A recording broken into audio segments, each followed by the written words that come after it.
Central Asia is currently at a pivotal moment in its ecological and political development.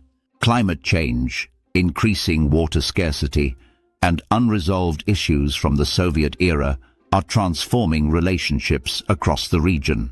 In the short term, the 5 Central Asian republics, Kazakhstan, Kyrgyzstan, Uzbekistan, Tajikistan, and Turkmenistan, are likely to collaborate more closely and seek regional integration.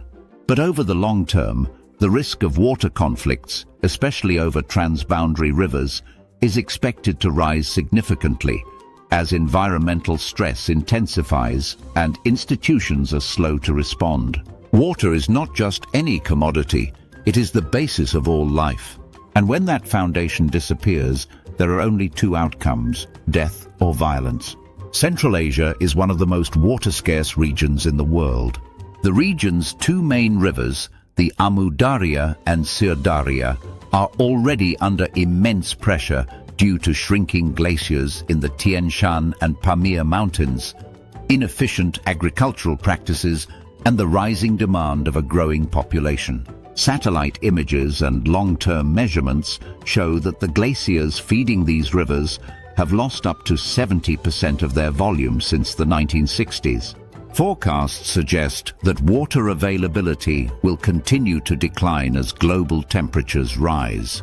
Since 1950, average temperatures in the region have increased by around 2 degrees, and due to its landlocked geography, Central Asia is warming at nearly twice the global average.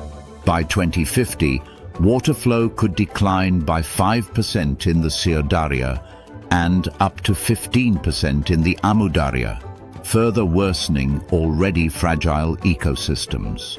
Deserts are expanding steadily, with over 80 million hectares, nearly 20% of Central Asia's total land area, affected by desertification, impacting the livelihoods of around 30% of the population. The consequences are both ecological and economic: loss of vegetation, declining soil fertility, erosion, drying of land, falling groundwater levels, and worsening water quality. These environmental challenges are compounded by demographic pressure. The region's population is expected to grow from 83 million in 2025 to over 110 million by 2050, driving up water demand in households, agriculture, and industry. Kazakhstan and Uzbekistan in particular are under increasing political pressure to boost domestic food production, which makes them more dependent on water-intensive irrigation. At the same time, continued reliance on imports is politically sensitive due to concerns over food security. Geography plays a central role in shaping the region's dynamics. Kyrgyzstan and Tajikistan, located upstream, control the headwaters of the Amu Darya and Syrdarya and manage key reservoirs and dams. Their main priority is hydropower generation, especially in winter. Downstream countries, Kazakhstan, Uzbekistan, and Turkmenistan, rely on summer water flows for irrigation. These seasonal mismatches often lead to tension. When upstream countries release water in winter for electricity generation, downstream regions do not need it and often lack the storage capacity. In summer, when demand for agriculture peaks, upstream countries tend to reduce water outflow to conserve resources. Previous barter deals, where upstream countries received fossil fuels in exchange for water, have mostly collapsed since the 1990s, and attempts to revive these cooperative exchanges have only had limited success. The Rogun Dam in Tajikistan and the Kamba Ata 1 project in Kyrgyzstan represent the next generation of hydropower ambitions. These projects are viewed by downstream states as likely to reduce water availability even further. While run-of-river plants like Sangtuda 1 are seen as less disruptive, larger dams with storage reservoirs may further alter river flows and reignite concerns over unequal control of shared resources. A new and highly disruptive factor is the Qosh Tepa Canal, under construction in Afghanistan since 2022. This massive diversion project, led by the Taliban government, aims to irrigate over 550,000 hectares in northern Afghanistan by diverting water from the Amu Darya. Reports suggest the second phase is already over 80% complete, with water flows expected in 2026 and full operation by 2028. The canal could reduce the Amu Darya's flow by 10 to 20%, posing a direct threat to downstream countries, particularly Uzbekistan and Turkmenistan.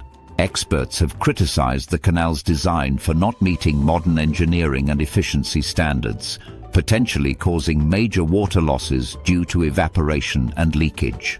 The Taliban's decision to proceed unilaterally without consultation or agreement with neighboring states reflects both Afghanistan's exclusion from regional water bodies and its urgent domestic needs. Efforts to manage shared water resources rely mainly on two regional institutions, the Interstate Commission for Water Coordination and the International Fund for Saving the Aral Sea. These bodies have facilitated dialogue and seasonal water-sharing agreements since the early 1990s, but they have limited authority, no binding enforcement mechanisms, and often fall victim to shifting national agendas. Decisions are made by consensus and are vulnerable to political change. These institutions also face challenges in technical capacity and financial stability. Many member states delay or limit contributions, leading to weak implementation even when agreements are reached. National priorities regularly override regional commitments, weakening cooperation further. There are some promising developments, such as digital water monitoring systems in Kyrgyzstan and satellite-based assessments in Kazakhstan, but these remain fragmented. Uzbekistan recently passed a water law but has not yet established an independent water authority. In many cases, water management remains within overstretched ministries with overlapping mandates and limited resources. Another complicating factor is rising militarization. Kazakhstan, for example, plans to increase its defense budget by 7% by 2025. Tajikistan and Kyrgyzstan are also boosting military spending. This trend is influenced by wider geopolitical shifts, including Russia's invasion of Ukraine and the Armenia-Azerbaijan conflict, which have destabilized the broader region. Increased military presence could crowd out investment in water infrastructure and climate adaptation, and may encourage more confrontational policies. Past incidents, like Uzbekistan's deployment of troops to strategic reservoirs in 1999 and border clashes between Kyrgyzstan and Tajikistan, show that the use of force over water remains a real possibility. Foreign actors further complicate the picture. Russia and China both exert major influence in Central Asia and have funded water and energy infrastructure. China's Belt and Road Initiative includes dams and irrigation projects in Kyrgyzstan and Tajikistan. Meanwhile, Western countries, especially the EU, are investing more in water diplomacy and climate resilience. While this brings funding and technical expertise, it also introduces geopolitical rivalry. Foreign dependency may lead to bilateral deals that bypass regional consensus.